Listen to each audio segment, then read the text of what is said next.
March for Gaza কর্মসূচিকে ঘিরে আজকের ঢাকা শহর বেশ উত্তাল সময় পার করছে।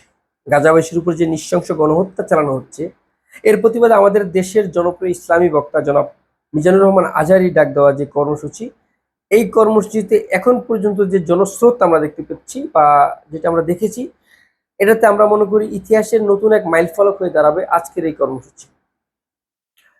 ইসরায়েলি শাসক গোষ্ঠী যেভাবে গণহত্যা চালাচ্ছে গাজাবাসীর উপর, যে তাদের গাজাকে যেভাবে ধ্বংসস্তূপে পরিণত করেছে এবং যে নৃশংসতার প্রমাণ দেখিয়েছে ইতিমধ্যে, এটার প্রতিবাদে আমাদের দেশও বেশ উত্তাল।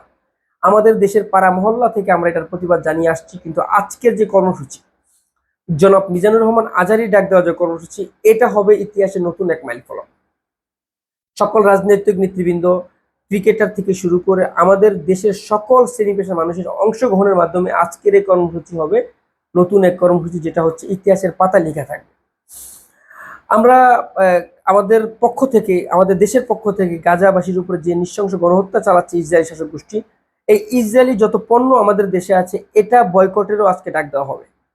আমরা বিশ্বাস করি আমরা প্রত্যেকে ইসরায়েলের সকল পণ্যকে বয়কট করব। আমাদের অর্থের বিনিময়ে যে পণ্য তারা আমরা ব্যবহার করি, বা আমরা যে অর্থের বিনিময়ে যে পণ্যটা ক্রয় করি, এটা যদি আমরা বন্ধ করে দিই, আমাদের ভাইদের একটা গুলি কেনার অর্থ ইসরায়েলি শাসক গোষ্ঠীর কমবে।